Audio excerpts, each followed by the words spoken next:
All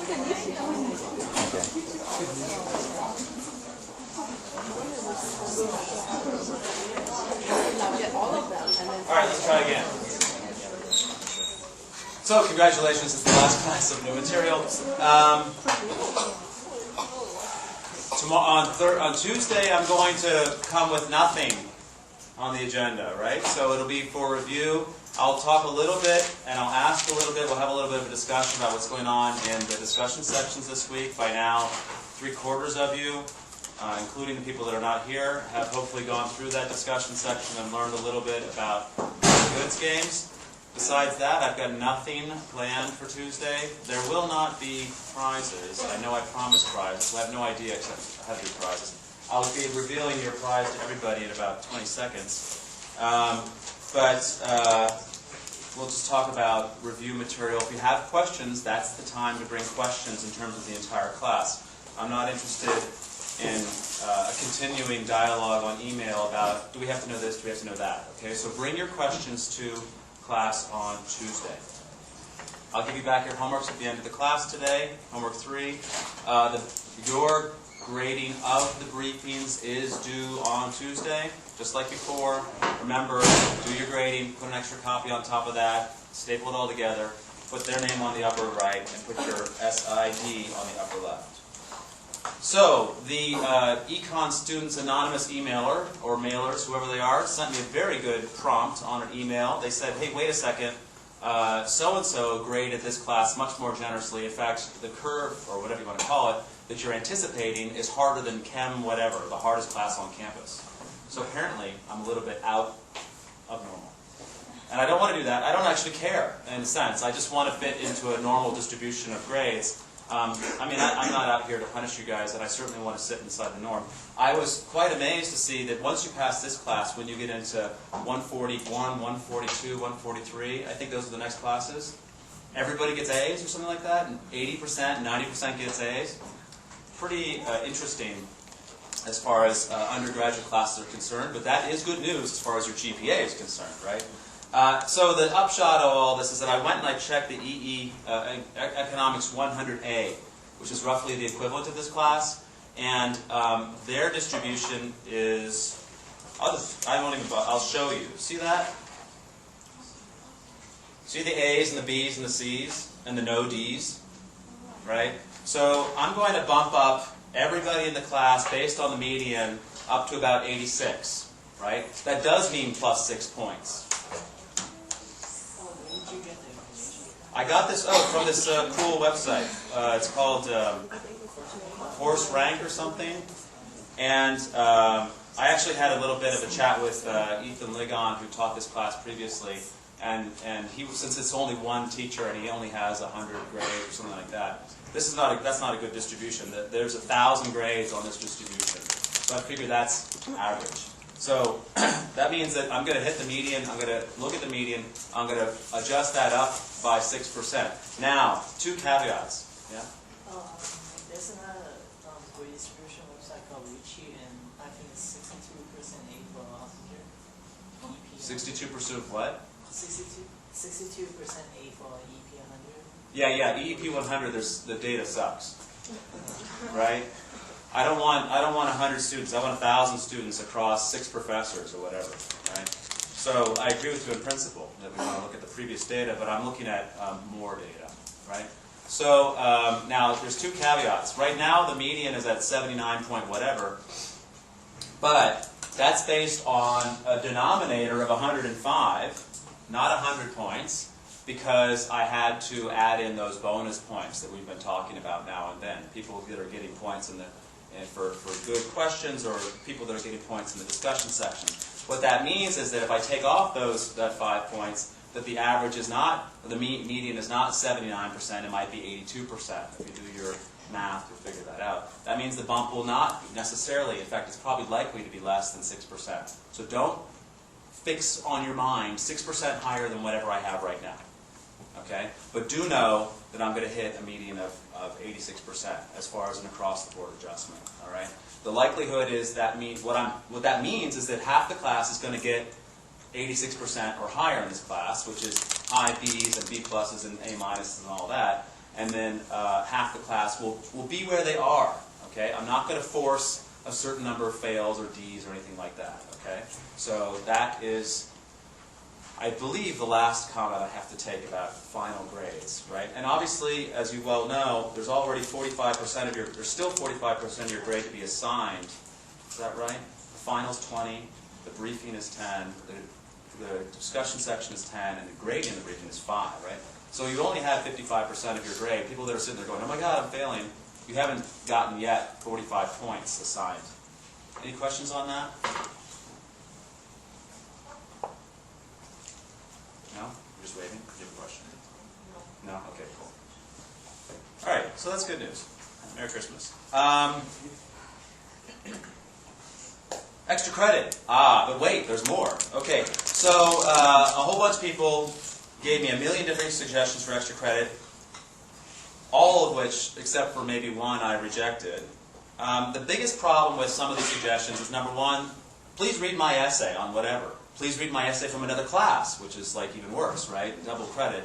And I don't mind double credit, but what I'm trying to find in terms of these extra credit projects is I want you guys to either have explicit, obvious learning or results, and some kind of impact. So writing a letter to your congressman when you get back a robo reply is not getting you anywhere. You might as well say hi, and then they'll say hi, and then it doesn't mean anything, right? So here are 4 possibilities for extra credit.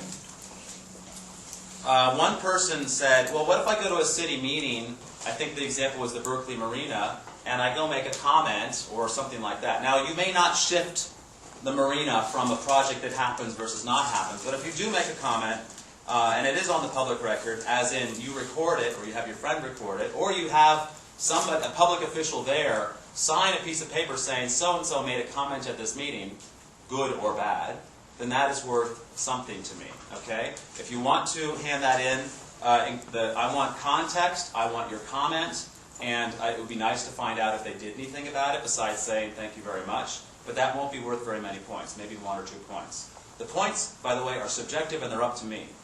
Hand up. Can you do like 3 stabs at extra credit? 3 stabs? I'll tell you about how many stabs. You can only do that once, okay? So, but there's 4 different types of extra credit projects here, so you can go all to town. Sorry, can you specify like other types of meetings? Something like a local political thing, okay? Not the Vegan Society of Berkeley, okay? We need more carrots. Yeah. So like today, the Q&A that they're having about the fee increases, would that count? Nothing on campus, how's that? Okay. Politics, I want politics. I don't want bureaucracy. All right? So it could be Berkeley, it could be Oakland, it could be LA, I don't care where it is. But it would be nice, it is a good idea to go to these public things, and if you're already involved, then that's fine. You're getting credit for something you're already doing. But I want it reasonably documented, again, less than a page, and I want it either recorded, right? Or not notarized, but signed off by a public official. They will go crazy actually thinking about what they're signing. That would be even more interesting. Number 2. Solve a collective action problem in your household, co-op, or house. 5 or more people, including you. That means you and 4 others, okay? Collective action problem, no one's cleaning out the dirty dishes, whatever, okay? I want you to write up, number 1, the problem. Number 2, the plan to fix the problem. Number 3, the agreement that was reached. I want everybody in that household to sign your agreement, and I want that. Number 4, did it actually work? Yeah. Do you know what the problems mean? The movie you have to write out? For the previous question? Well, I mean, previous... Something on a city calendar, on a local governmental calendar. Is that what you're talking about? No, the steps. Selective action? Yeah, sorry. Let me write it down. That'll slow me down, too.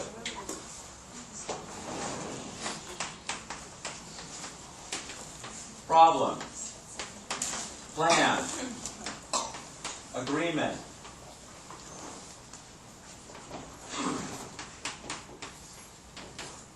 Success. And that is a question mark, but you do not have to guarantee a success. I want you to have agreement on it, right? Again, 1 page, write up of those things. I want signed agreements. I know your household members are going to say, what the fuck? But that's okay. Extra credit, dude, I'll buy you a beer. Now, this is worth variable points. I'm just saying 1 to 5 points. If you do something awesome, then yeah, you'll get 5 points. If you say, oh, we figured out how to take out the garbage, yeah, maybe a point. Okay, 1 point, fine, 1 point. If you live by yourself, but you have a group of friends and have a bunch of problems and you serve as a mediator. My friends have got problems. You can go mediate a household. That's fine. Go ahead. Go if you can mediate a frat. That would be awesome. The bathroom next to the front door of the frat. Who's going to clean that? Right. Any questions on that one? Okay. These are all due by the final exam. All right. If it's after the final exam is ridiculous, right? But like, give it to me at the final exam. Yes, I am making work for myself, so don't make my work hard. Every time, if I can't read your writing or it makes no sense, I'll take points off just because I'm tired and lazy, okay? So be good to me a little bit here. Yes, everything here is less than a page. Well, no, this next one. Ooh, here's an interesting one. Every time I walk down near Telegraph Avenue, somebody asks me for money. Interview 3 panhandlers.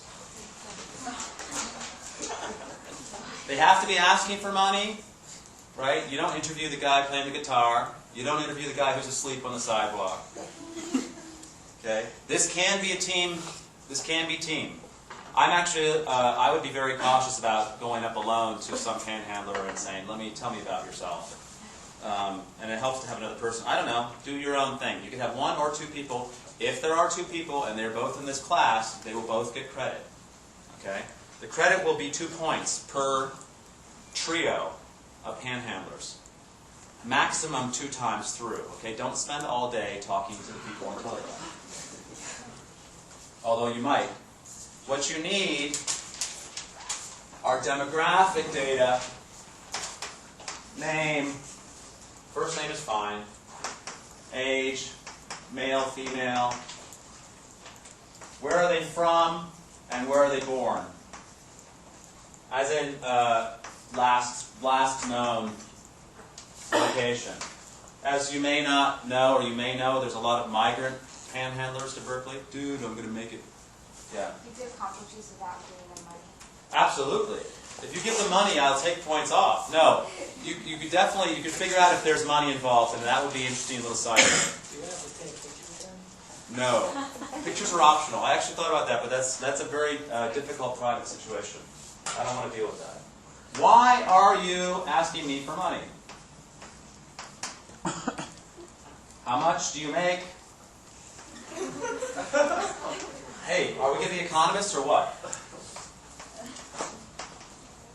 And then how often do people give you money? And if they say, whoa, that's okay, that's an answer. I'm seriously, there's like most of these, they're like teenage kids most of the time, right? They're like, oh, I want beer money. When will you stop asking for money? And what's next in your life?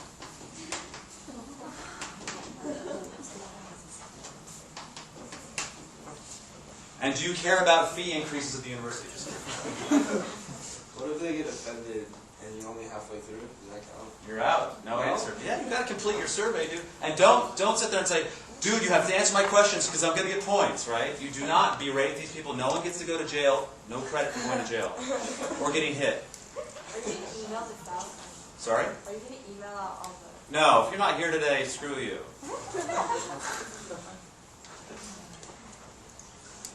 In fact, I'm not doing any more email on extra credit, right? No more. Period. No, yeah. You mean spam? No spam mail either, yeah. How many times did you say you could do that? This is going to be, you need 3 panhandlers. Lurs. Equals 2 points. 1 to 2 people. That's you guys, right? And then 2 sets max. Okay, that's up to 4 points. And if you guys don't go all there as like a posse and interview the same person over and over again, or cut and paste, whatever. If I see the same things twice, I'll start nailing people. Are you going to email out the results to this? I mean, kind of interesting to read. I'll probably blog them, but yeah, one way or another, yeah. I mean, it'll be very public. I think the results will be interesting to you. And in fact, if you come to me and you give me extra credit and I like it, I'm going to ask you for a digital copy because I'm not going to type it again. Is that limited to Telegraph as a specific? No, anywhere. Okay. Anywhere people asking for money. No telemarketing asking for money, people. Okay? Why are you asking me for money? Oh, number 3. So here we go to the politicians, right? Remember my rant about ethanol? Yes? Something like that? Okay. Contact your House or Senate. This is a variety of what you guys saw in the email, right?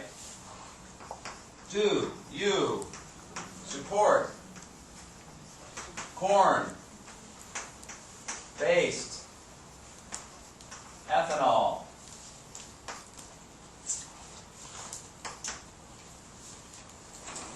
Oh shit. Well, you see what that says. Given no environmental, economic value. If yes, why? That's what they have to answer, right? Why? If no, what are you doing about it? Now, what I want on this one,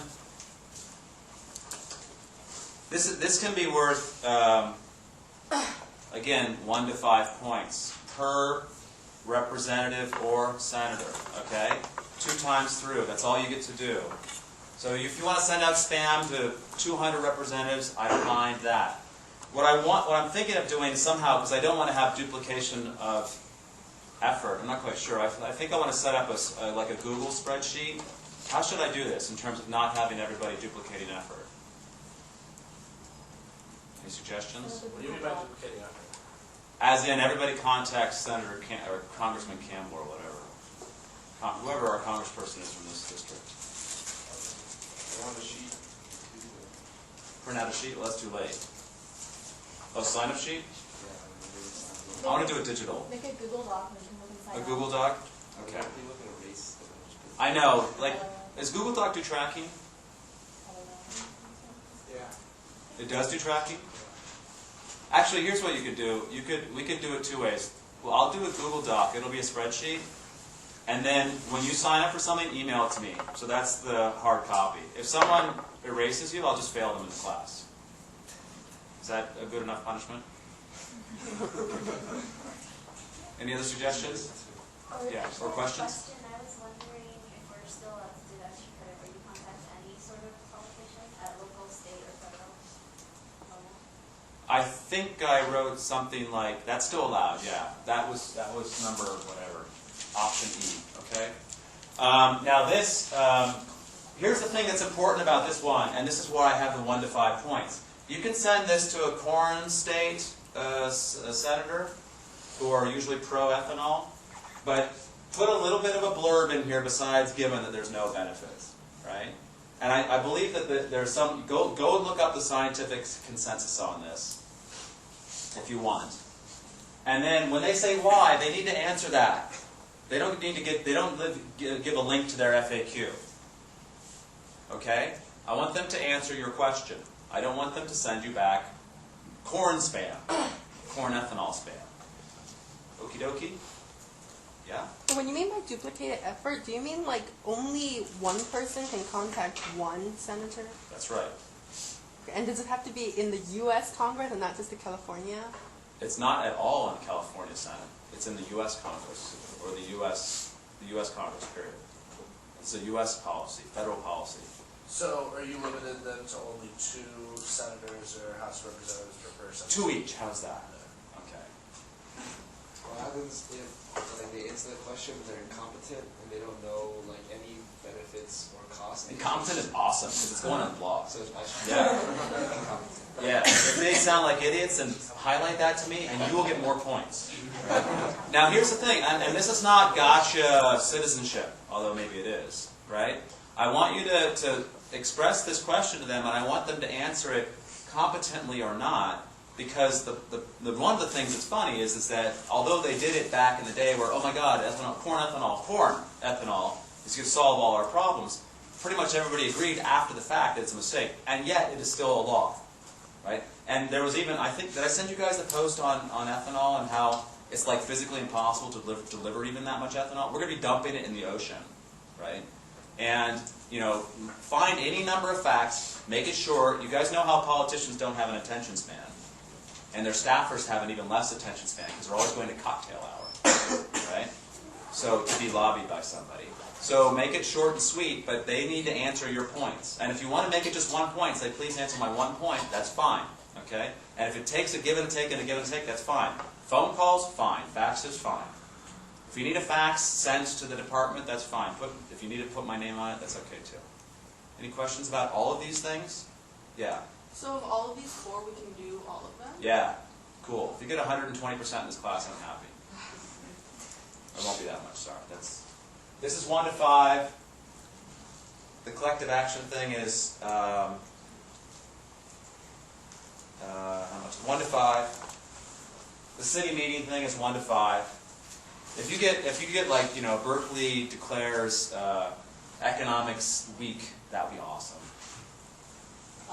Like, for example, this one said 2 setbacks. Does that mean we can do like 2 times? That's right. And then, can we do all 4? You can do all 4. You can do all 5. That other one, contact your other, the one on the email that I forgot about. Yeah? Okay, so if you get 20 points, I mean, don't even, forget the final, I'll just do this. Yeah, that's fine, go ahead. For the collective action problem, say you live in a house with like 150 people. Awesome. What's like a realistic amount of like signatures that I would have to gather? Well, if it affects 150 people, and you guys have, what voting process do you have right now? What's up? What voting process? We have like councils and stuff. Whatever makes things supposedly in agreement, right? The question is, does it actually happen? And that's not really the question, does it actually happen? That will be your learning experience, right? But if you're in a 150-person house, you get 5 of your friends and say, yeah, that's a good idea to have free beer on Fridays, paid by those guys, then you're not exactly, you're now the special interest group, right? So solve a collective action problem, and you know what I mean, okay? Okay, good. Anything else on these extra credit VGAs? Yeah? No? Hair? Hand. I don't think it's a good idea to, like, we can do all the extra credit assignments. Mm-hmm. Because if I'm not planning to do it, but if others are all doing it, Mm-hmm. then I'm pushed to do it. You're not pushed to do anything. But then if I'm not doing Good question. Okay, so this is what I'm going to do. I'm going to curve the class, and then I'll add extra credit on top of that. How's that? Then you're okay. Yeah? Don't worry, it's math. It's fine. That's why you're in the right class. Another hand. For the house in Stanford, can you go like, when she reply you, can you ask her more specific question, and then more like into detail? You can go in as much detail as you want. The more detail you get in terms of the answers from them, the more points you get. But up to 5, not 22 points. Wait, so you're okay with, like, if the final, after you curve everyone and then you add the extra credit point, that you end up with more than, like, 40% A's? I'm okay with that. That's called good work. Right? There is such a notion of good work, right? I don't have I'm not rigidly attached to 10% fail, 10% A distributions. Okay. Good? Good. All right. Whoops, I forgot to teach you the class. So this was interesting. I got this evaluation in my box, and it said, course learning goals. The course has highlighted several specific learning goals. This is the first I heard about it. You're gonna do this evaluation next Tuesday, so we're gonna cheat, and I'm gonna teach you what you're supposed to know before you do the evaluation. It is surreal. You're right. I wrote an email back. What the fuck? And they're like, oh, you weren't on that email? Now, let me tell you, I hope you guys have a clue about these 4 questions.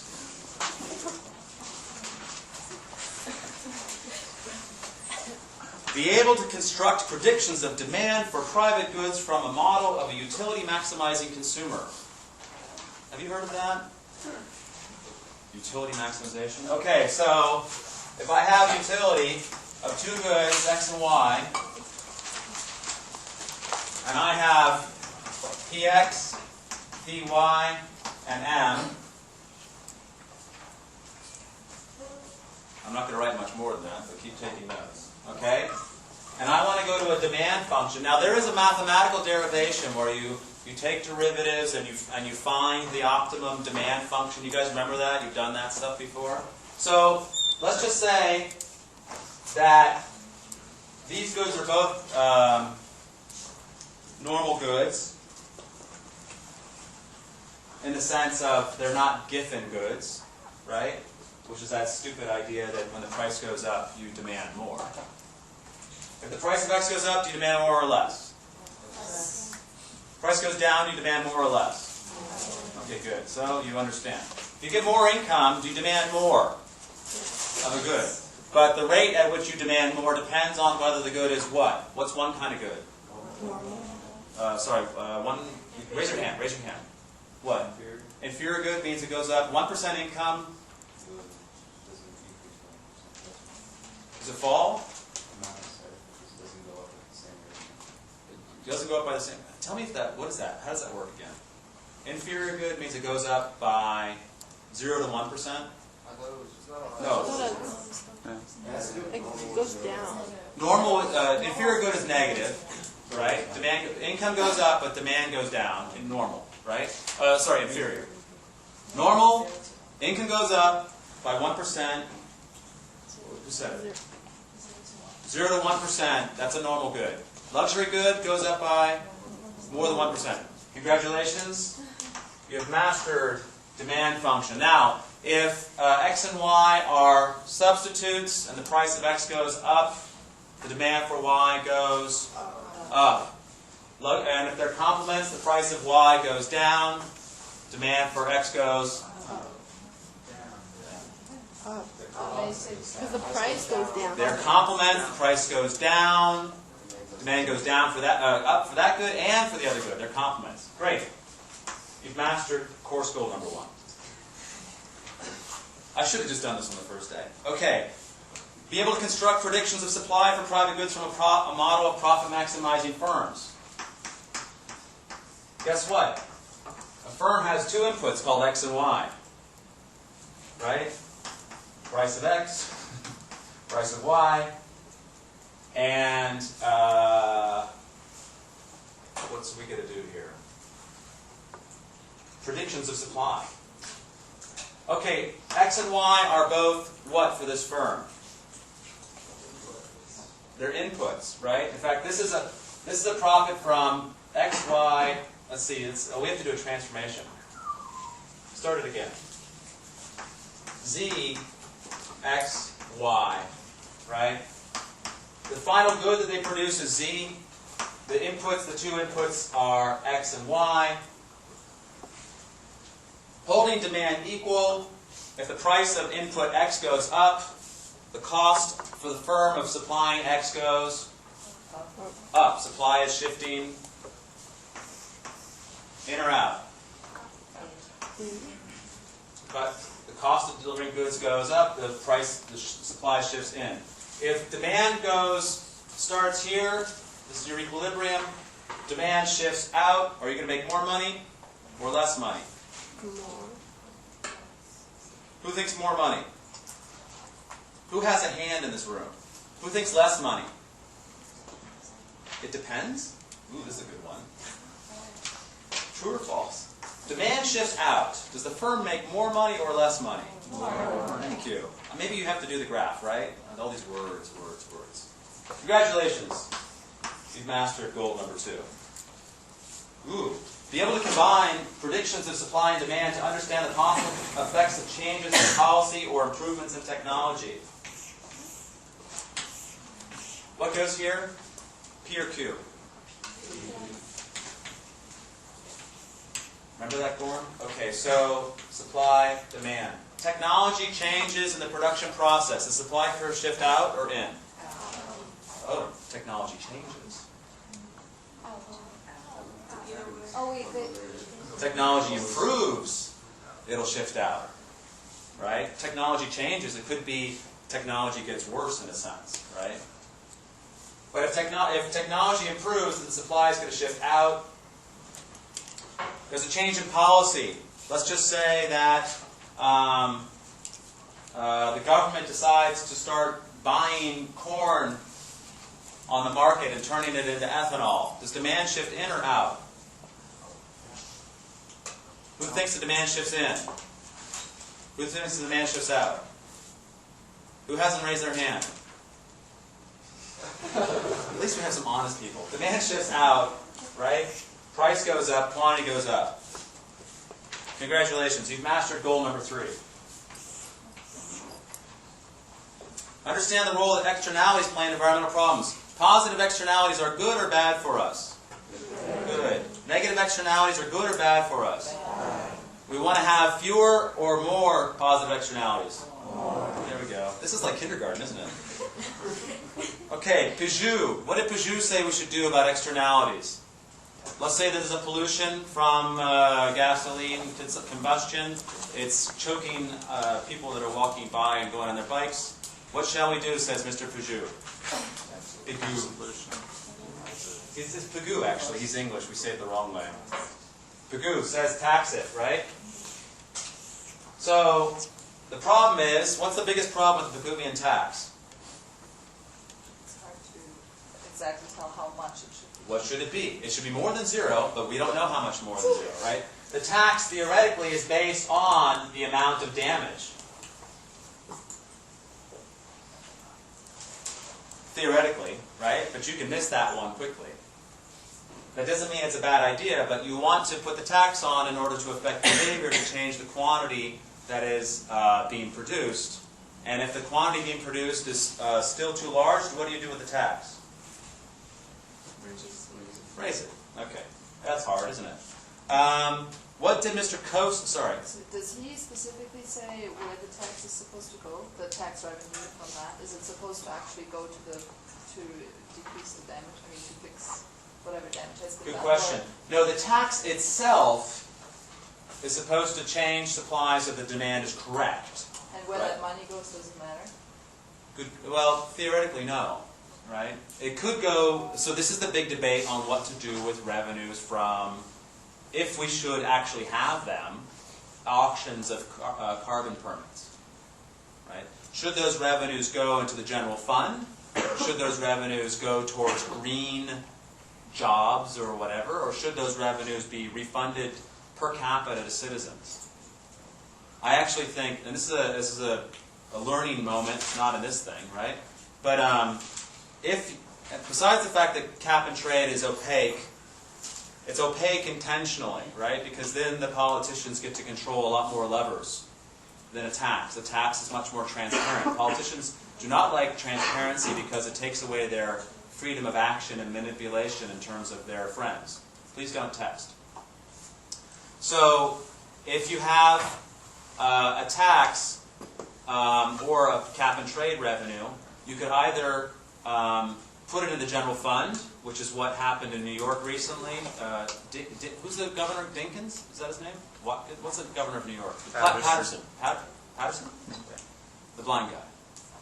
He basically seized a bunch of money set aside for environmental something or other and put it into the general fund to try and balance the budget, right? That's not exactly a good way to solve your environmental problems if the money is earmarked for environmental problems, right? The second thing that I think is actually the best thing to do is to refund it back per capita, because that makes it, it actually becomes kind of a progressive tax because everybody gets money back, but the people that are doing the most polluting pay the most.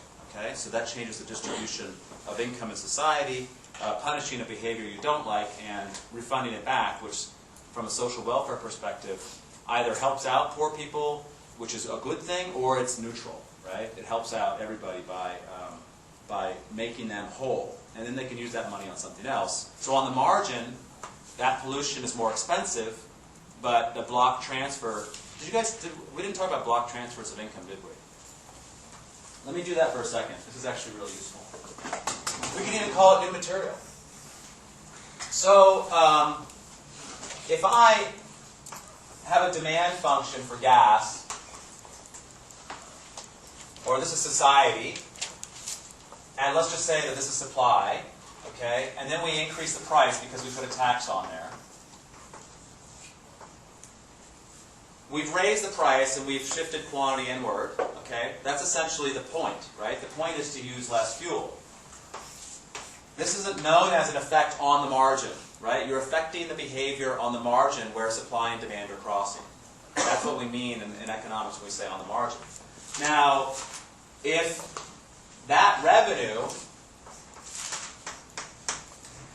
is then rebated back to consumers in terms of a lump sum of income, then it doesn't affect the price of any individual item. It doesn't affect the price of tennis shoes or donuts or coffee or housing or anything like that in particular. It just is a chunk of money that arrives on your doorstep. It does not affect the relative prices of things, but what it does do is it gives you more purchasing power. Go back to your utility function. We say we get consumption function, px plus py equals less than or equal to m, right? Your income.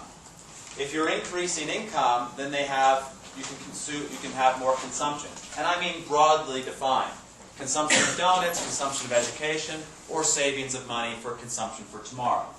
So when you increase this, you're not affecting the relative choices of these items. You're not distorting behavior. Therefore, this is the most efficient way to transfer money to somebody. Okay? If you want someone to do the right thing, you might change the price of that item. If you want to affect the behavior with respect to Y, you might change the price. That's like changing the price of gas. But if you don't want to distort their behavior, you want to maximize their freedom of action, you give them a bulk transfer, a block transfer. And that's what is behind the idea of tax carbon and rebate the proceeds per capita. All right? It's also the same idea as the stimulus idea of giving everybody a $500 check. Cash for clunkers was a disaster from an economic perspective because it told people, stimulate the economy by buying cars, this particular thing, right? A lot of people weren't even helped by that because they weren't in the market for cars. And that's how we started to see that the cash for clunkers was actually just a giveaway to not even manufacturers, dealers. You had a hand up? Well, but then with this, if we assume that all consumption has environmentally harmful effects, which all consumption does, yeah, then actually it doesn't do anything to solve the problem, because if you tax one thing, you just redistribute that as a tax. Everybody has a higher income and will just buy more of everything, then it's still, there's still as much, I mean, it's just a shifting of the... In a sense, but what your argument relies on is that all consumption has a negative impact, which might be possible philosophically, but then we don't think that all consumption is equally environmentally harmful. So if you consume a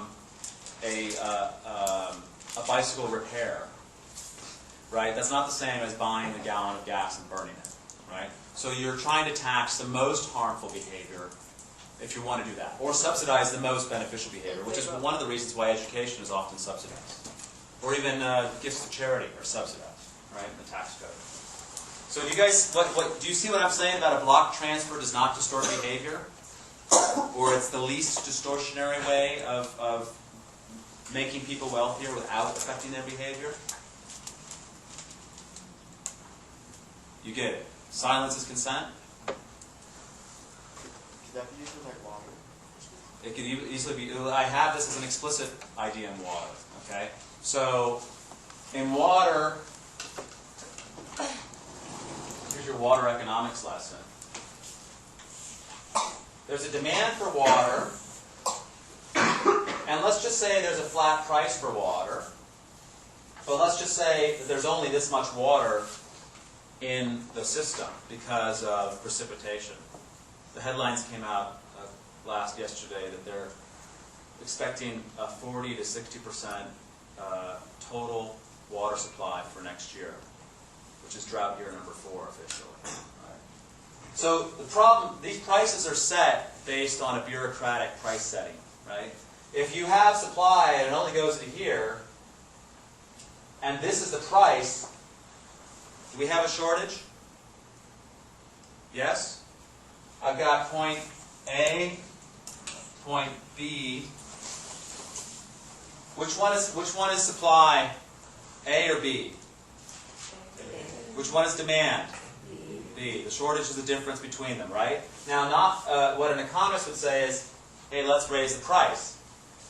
So let's just say that we do raise the price in the most efficient way, and now supply and demand are equal.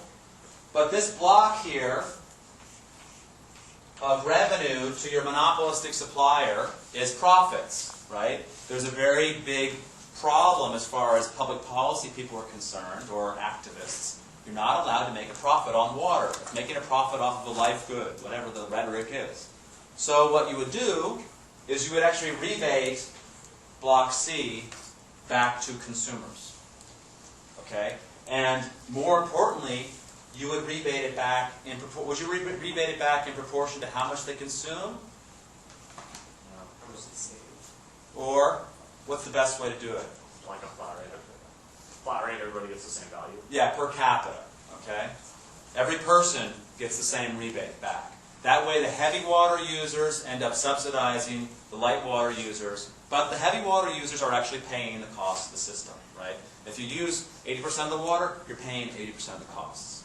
But the rebates go back per capita because if it went back according to use, what have you done with the price? Nothing, right? You've essentially just discounted the price back again, right? Now, some people might be a little bit slow to figure that out, but all the economists be like, whoa, doesn't matter, right? I spend $2, I get $1 back, that means I only spend $1. Okay? So that's how you could do water, that's how you could do carbon taxes, that's how you could do lots of different things in terms of rebates. Or fee-based, tax and rebate. Fee and rebate. Okay, so that's how we want to have a block, why block grants are good, because they do not affect behavior at the margin, right? It's a very, very useful concept that if I hadn't said it, and I'm criminal in my negligence, so now you guys know it, luckily before the end of time. What would Coase say about an externality and how to solve it?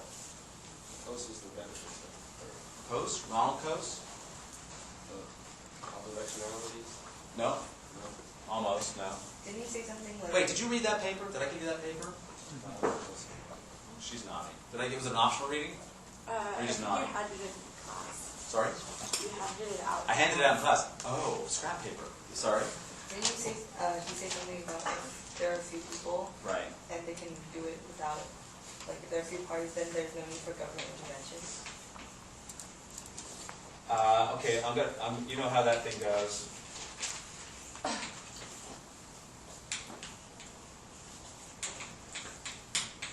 Right? Now, here's the 3. We don't know. What's number 2? After like property rights, like it doesn't matter who. That's right. So property rights, that's part of the solution. What else? No transaction costs. Transaction costs, right? So you need to have few people, and yeah, this is a 1A, property rights, right? You have to assign property rights to one party. That just think of a 2-person game, right? You've got the upstream person. There's a stream.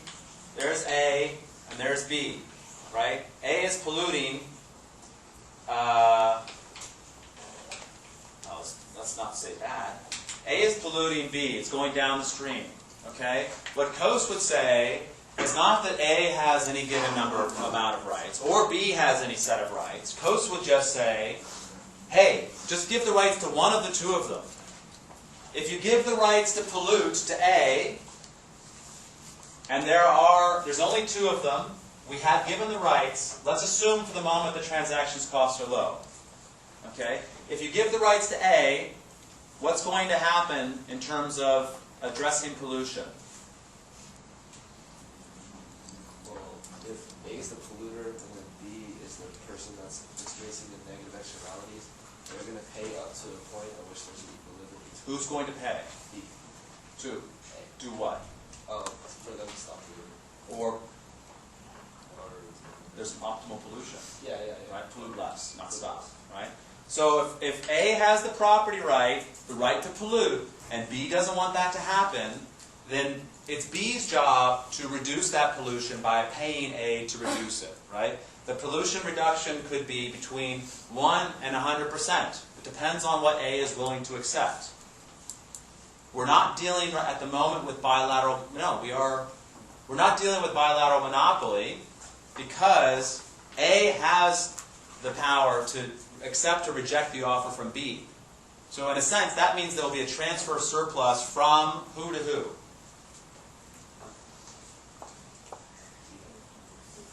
It's complicated, actually, right?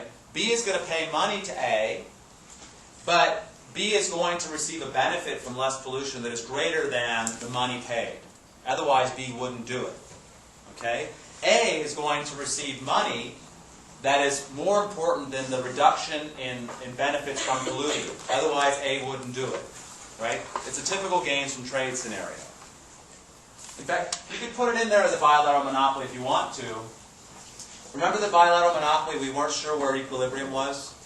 We just knew it would be between somewhere in some range.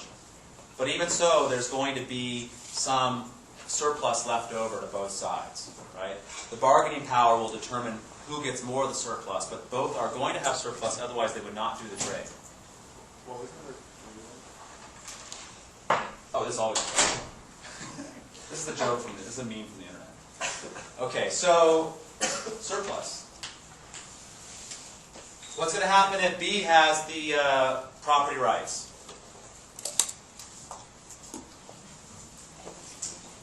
One of the silent majority, speak up. A will pay B to do what? To pollute, right? And there will be some. So if B wants to, will there be no pollution? That's on B's preferences. If B wants to, though, there could be no pollution, right? If B is a hard ass about this, right? And it could be bad, like radioactive kill my children water. Maybe there's no pollution.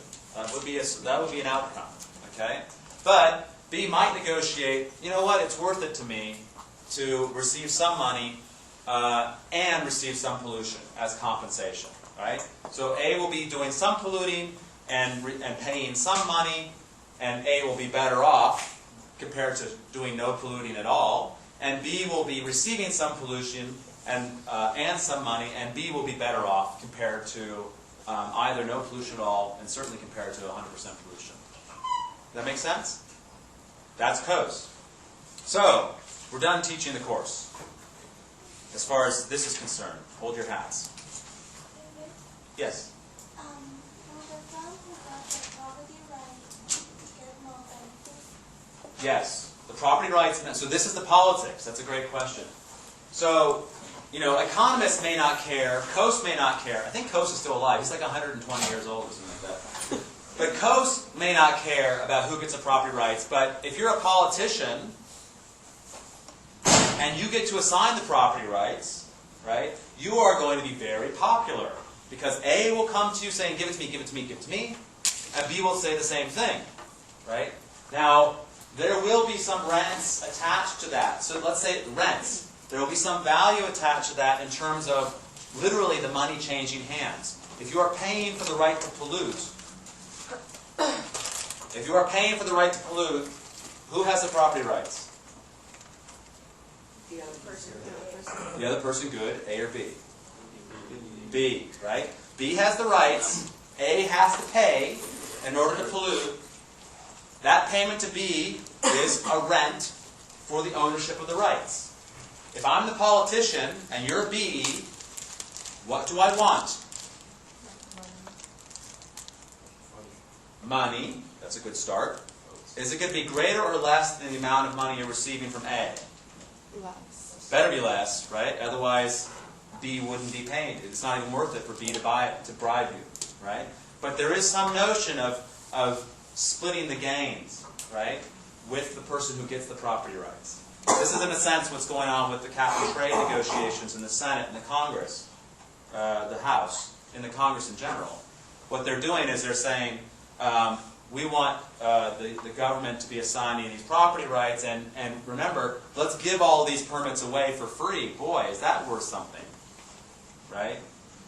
So those congressmen who are pushing for the free option, number one, we know they are not generating income for the Treasury, despite our government having a deficit that's sky high, because giving it away is less than selling it, right? So why is the Congress deciding to give away our property to polluters instead of selling it and making money for us?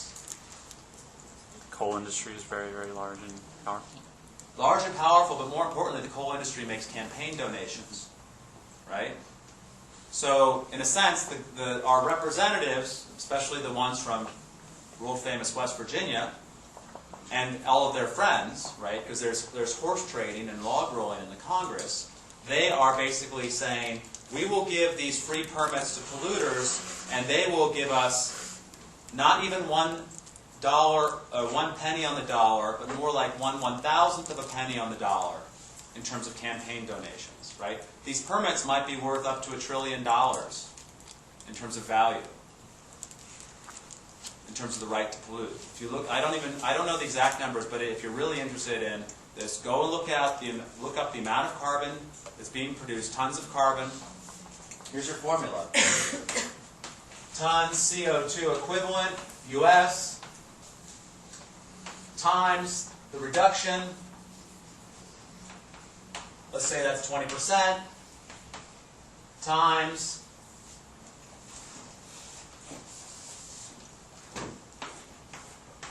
let's just say $30 a ton.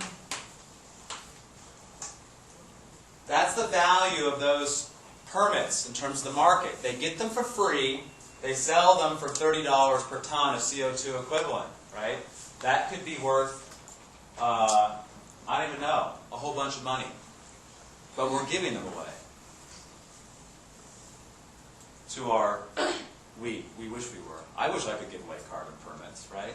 I mean, one of the radical, not libertarian or liberal, one of the radical egalitarian things to do is to send every citizen, or if you want to, every taxpayer, a bunch of coupons in the mail. Here are your carbon permits.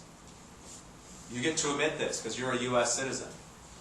And if you want to sell them, because you don't use that many, because you ride a bike around Berkeley and you drink fair trade coffee, then you can sell them. And if you're going to be a SUV coal miner, then you have to buy them. That would make all of us who are below average in pollution wealthier at the expense of those who are polluting. But that, unfortunately, is not happening. Right? Instead, our leaders are giving away those permits to people that are polluting. Mostly people that are energy customers in the Northeast. So is this just another collective action program? Yes, special interest groups destroying society in the Congress through that mechanism. Right? Any do votes? Citizen votes? Since you're trying to fit- Well, that's the interesting thing. I think that the correlation between campaign contributions and electoral success is somewhere around 90%. So more money gets you elected. Even worse, if you're the incumbent, the likelihood that you'll be voted out of office is something like 1 in 10. Right? So incumbency, there's very little competition to get reelected in the Congress, which is kind of sad. When I told you I might run for Congress, it's just to blow the hole out of that thing. Or lose, whatever, it'll be fun anyway. And yeah. Wouldn't one way to be, to solve part of that problem be just to, I mean, this whole campaigning in the U.S., I think it's kind of crazy, especially for people who are not from the U.S., because it's insane what kind of money you spend. And I don't understand why people don't just say, okay, everybody gets one TV ad, everybody can write online whatever they want, and they get 2 articles in a major newspaper, and if they haven't got their points across in that, they can't hand out free hats and pens and all that kind of stuff. Campaign finance in this country, so other countries, I mean, I'm sure you guys, you aged noticeably in the last presidential election. It took 2 years to do the presidential election, right? In the UK, they're having, the Labour Party is going to have to call an election, I think, before June. It's pretty sure that they're going to lose, but the campaign has not begun. Because I think they call an election, and I think there's 45 or 60, is anybody know, 45 or 60 days? UK elections. So they call the election, you've got 60 days to go. Now that's a limited time span. That's one dimension of the problem. The other one is, shall we have limits on campaign finance or advertising and stuff like that? That has been struck down in terms of limitation of free speech. So if you limit my speech, which is limit my ability to advertise myself as a candidate, then you're limiting my constitutional rights, as far as I know. But pencils are not speech. Pencils are not, well, you can consider, pencils are for speech. Hold on, you were first. Yeah. Have you heard of the Clean campaign in Arizona, the elections campaign? Now, how's it work? They restrict the amount of money that you can spend on running for the election. And I think they just passed it in California too. I'm not sure how popular. I'm not sure if it's happened in California, but could have happened. Clean election campaign. I know the bill passed, like, I don't know how. But did it come through? I think it was, I don't know, I lost track. So the idea is to limit cap total spending. Right. So that makes sense to me, because what ends up happening is but here's, look at our shortage here.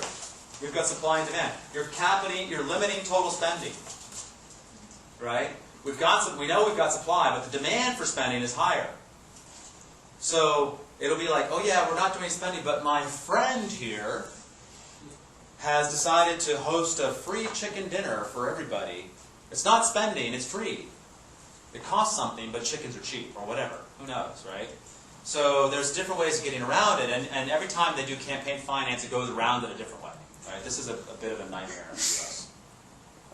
I just think that if we had like publicly funded elections, I would Publicly funded doesn't necessarily affect that, but that's a different way of doing it. because right now there is you can check the box in your tax form, but if you accept the public funding, then You're capped. Right. Right. And I think McCain was capped in the last election, I believe, or not? Did he breach that? I don't I think he took didn't one, take. yeah. He took the public money, Mhm. but did he limit his spending to that? Just everything went through the RNC instead.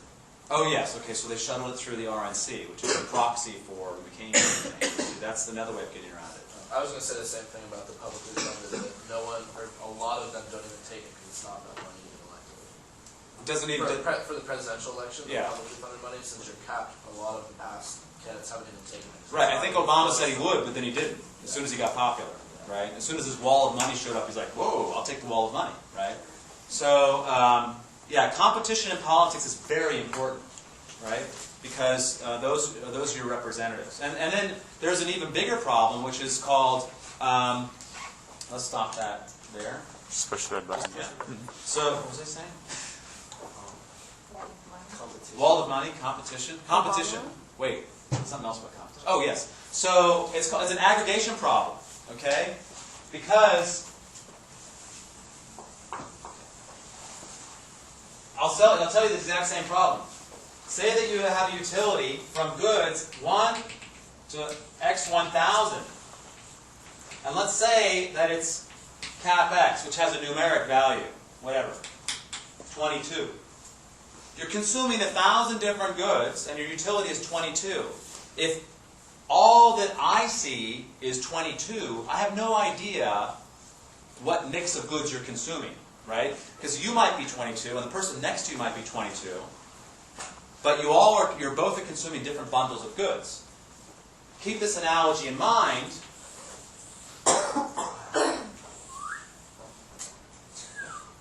When you think of votes, right? Because your representative might vote 200 times during a 2-year term in the Congress, but you vote for them once, right? And a lot of people are saying, well, this is a make or break issue.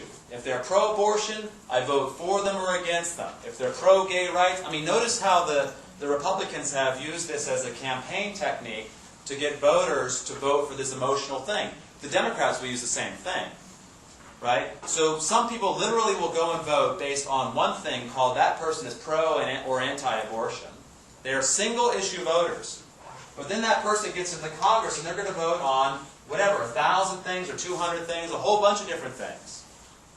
And what happens if they say, oh yeah, I agree with your abortion position, but I'm going to disagree with you on the other 99% of the votes? Are they really a good representative for you? That's representative democracy, right? We have to be very careful about that. In some ways, that's why candidates are all about feel-good. Right? This is why Palin is so popular although I don't know if you've seen the videos, it's pretty hysterical when they interview Palin supporters. What do you think about her position on foreign aid or foreign affairs? They're like, whoa, what? I like her. And that's why she's popular. In some ways, that's why Obama is popular. I like him. I have no idea what he's thinking, but I like him, right? That's why there's lots of countries, including ours, where ex-movie stars become politicians, or sports figures, or professional wrestlers, right? Because I like them. We've had two governors that are movie stars, right? I don't know if Reagan was really one, but anyway. So that's what's going on. My representative is somebody who I like, who I identify with, who I can sit next to in the bar and have a beer. But as far as and those are executive. The governors and the presidents are executives, but representatives are exactly the same. As far as individual votes, you might disagree with your representative 90% of the time, even though you voted for them. That's a bit of a democracy deficit, as far as I can tell. It does point, this is one of my pet causes, it does point towards direct democracy, which we could do right now with all this texting. You guys could be voting all day, or whatever. Actually, probably not all day. But everybody could log on and vote on various bills. I mean, you want to go to war, you want to expand the forces in Afghanistan by 40,000? Go to your Cal Bears account and vote. And your votes would actually affect policy. That would be cool, as far as I'm concerned. Including all the idiots voting. Remember, everybody thinks that everybody else is an idiot. But we're all idiots to everybody else. Right? So you have to trust in the idiocracy. Maybe more than the representatives we have. That's the whole, that's the whole peer grading phenomenon as well. Hand in the back? Yeah. Seriously? Yeah, totally. Trust everyone? Middle America? Well, you have to trust, it's not just trust but verify. But when you have democracy, you have to also have rights. Because you don't want mob rule, right? One of the definitions of democracy is two wolves and a sheep voting who to have for dinner, right? You have to have sheep rights, where your individual rights cannot be trammeled by the majority. That's why we have a Bill of Rights in this country, right? I heard just this morning that in Iran, the government, which is, semi-democratic, it's kind of a little bit thuggish right now, but they're arresting people in Iran whose relatives are on Facebook criticizing Iran in the U.S., right? If you're an Iranian student, you go to study in the U.S. or France or wherever, and you criticize Iran, the security services in Iran are reading your Facebook account, and they go arrest your parents and put them in prison. There's a little bit of a problem there in terms of free speech, right? It might be free in this country, but it's not free in the other country. Yeah. But isn't equally important as the rights to have, for democracy was the original idea to have actual citizens, and by citizens not just people who hold a passport and are born in our country, but be independent thinking, educated. It used to be men at some point, but now, educated, I think, is... Well, but if you have a lot of people who are not informed on issues, of course everybody thinks the right choice is the choice I Their own think choice, yeah. But it still should require a certain amount of knowledge. That's what they had in the Constitution. They said you shall be white, which means that you're knowledgeable. You should be a man, which is also knowledgeable. You shall hold property, which means that you're knowledgeable. You shall pass a literacy test, which means that you're smart. You shall pay a poll tax, which means that you have money. All of those requirements in order to vote have been thrown out. The only thing now is that you be over 18 years old. 18 to 21, they didn't have the right to vote for a long time either, right? Thou shalt be mature. Although you can vote, you can't drink, which really sucks because you can't get drunk and then go vote. So you don't think that there should be a certain threshold of education? And I wasn't referring to... PhD, obviously. You guys can't vote. I'll take care of it. Put PhDs in charge. The problem with thresholds and filters and, oh, you're not smart enough for me, is that number one, here's the biggest problem, is it doesn't necessarily, you're making policies that affect those people, right? If I'm a man and women don't get to vote, but I make a policy that affects women, is that anything close to democracy?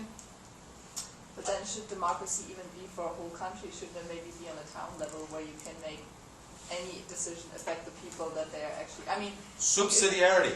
The idea of pushing decisions down to the most local level possible is a good idea. I am a big fan of that. I'm a big fan of the 10th Amendment of the Constitution, which says something along the lines of all rights not given to the federal government are hereby given to the states. Right?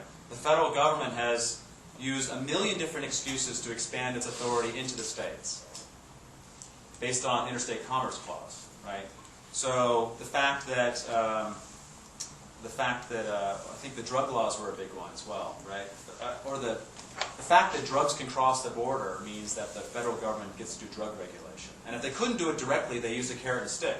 If you won't do what we say, we won't give you federal highway funds. That's why the 55-mile-an-hour speed limit was intact for so long.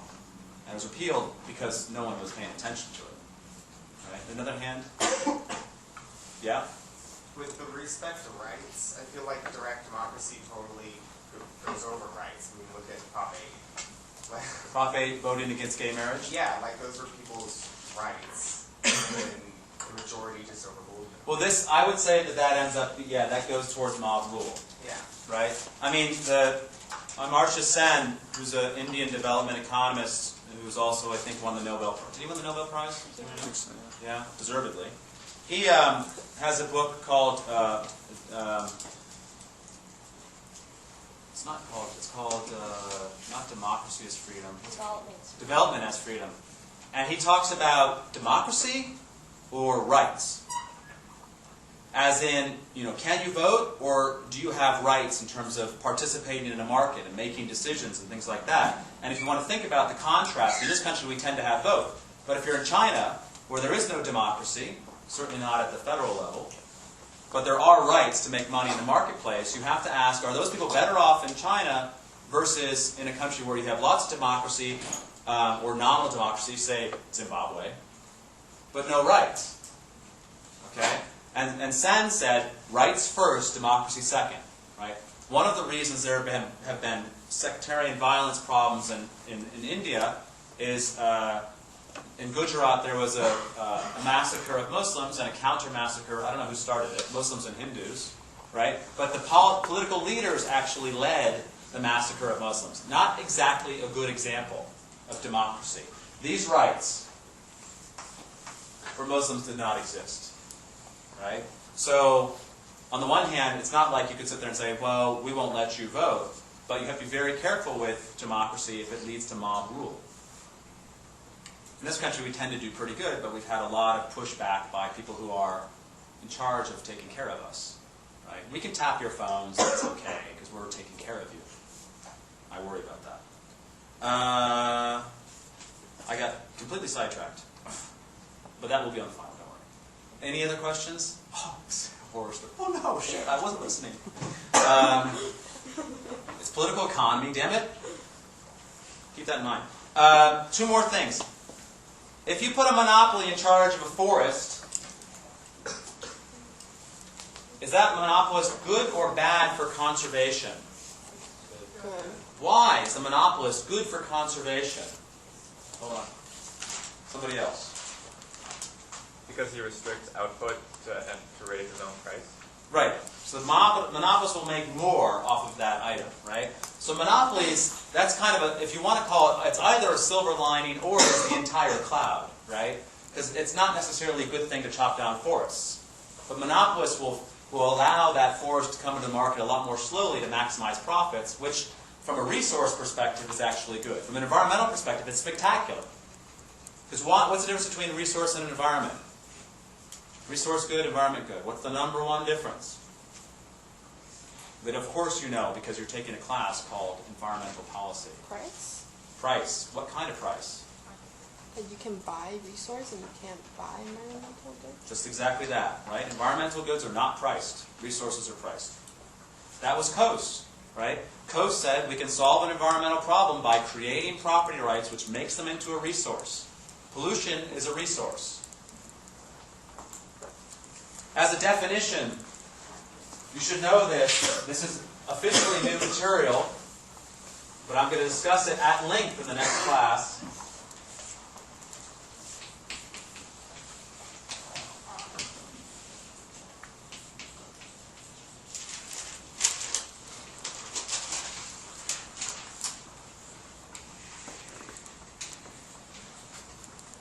Free rider, cooperator, reciprocator. Where is this contextually relevant? In what example does this matter? What situation? Public goods. Public goods.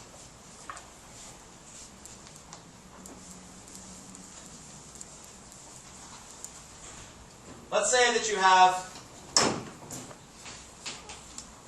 50 tokens to give out or to allocate in your public goods game. And I'm covering this up intentionally. Hold on a second.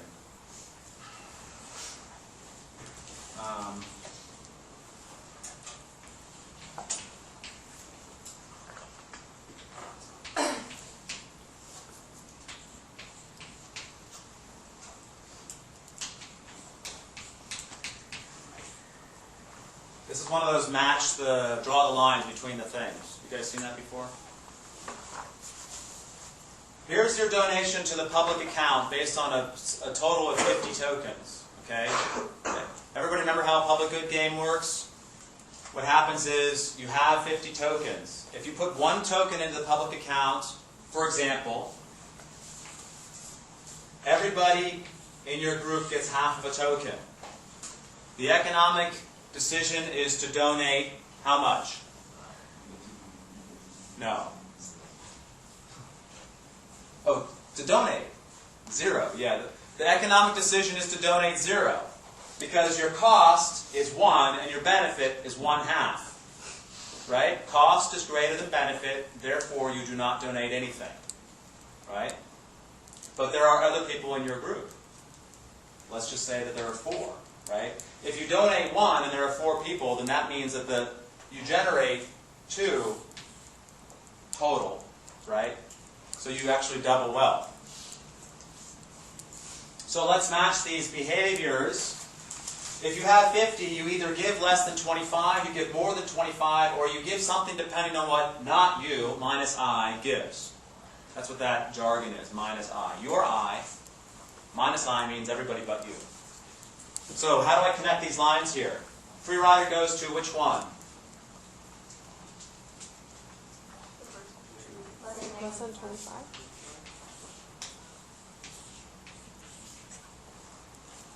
Who thinks that free rider goes to A?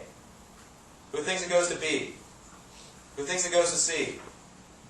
Iterate. Who thinks it goes to A? What is A again? I don't quite understand that. You donate according to what everybody else does. Oh, so if other people put in 10, you also put in 10? Could be. Okay. Now, everybody put up your hands. Come on, let's do it again. Lazy, lazy, lazy. I'm looking. Brenda doesn't have to do it. She's typing. Wave your hands. Wave your hand. Okay, so who thinks A? Raise your hand. Who thinks B? Right on. All right, you're a cooperator. A, C. Ooh, split decision. By definition, we also don't know what you are if you're a reciprocator. Who said A if you're a cooperator? Who said A? Why? I just thought cooperation would be more like putting in the same amount as everyone else. Cooperators give the same amount as everyone else. Who thought C? No, you talk. Because the reciprocator has to be A, because A negative definition. Yeah, because A relies on a reaction. That's right. A relies on a reaction. This is the mastery of a multiple choice exam, right? A reciprocator is going to reciprocate, which is kind of what you said, except that that's a reciprocator, right? A reciprocator will reciprocate, and therefore, by definition, a cooperator will give more than 25. These, you can also call these two here unconditional. right? And this is a conditional behavior, conditioned on the behavior of other people. Why would a cooperator give more than 25? Because they cooperate. They're good. Then wouldn't it just be that they give more than 0?